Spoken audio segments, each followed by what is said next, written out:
আমার একটা ছেলেরে আমি দীর্ঘ 4-5 বছর ধরে দেখতাম, প্রত্যেক মাহফিলে দেখছি হে সামনে বসে, আমি বইলেই তারে নজরে পড়তাম। পরে একদিন আমি তারে ডাকছি, ডাইকে আমি বললাম তুমি কি করো?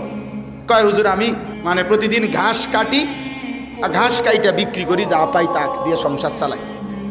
তাই বললাম তুমি যে সব মাহফিলে আসো, আমি দেখলাম তোমারে।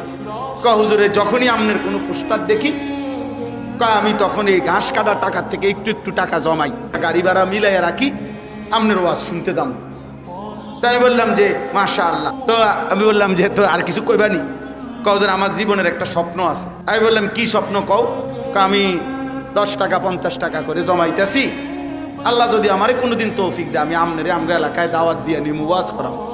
পরে আমি বললাম ওহন দাঁড়া, অন ডেট লো, এখন নাও ডেট, আজকে তোমারে ডেট দিলাম, হাদিয়া দিতে হবে না, আমি দিমু তোমার, এটা আছে আমার মাহফিলের সান্দা, আমি দেবো। ও আজের টেহা লাগতো না, তুমি যাও, তুমি আয়োজন করো, যেখানে কও তুমি, তোমার ঘরে হোক উড়ানে হোক, আমি ওখানে ওয়াজ করব। আমি বলছি আমি যাবো, ডেট দিলাম, যাও। এই ছেলেটা তার দাওয়াতে আমি গেছি মাহফিলে, গিয়ে দেখছি ওই গ্রামের মানে ওই উপজেলার সবচেয়ে বড় কলেজ হাই স্কুল মাঠ, যেটা বিশাল মাঠ, এই মাঠে এই ছেলে মাহফিল মানে আয়োজন করছে। আমি গিয়ে দেখি একেবারে যদি কম হয় মানুষ 15-20 হাজার,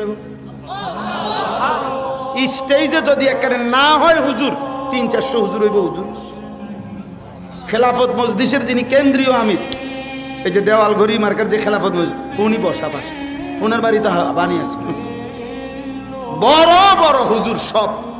তাই বললাম কিরে কারবারটা কি, তার কার মাহফিল এটা?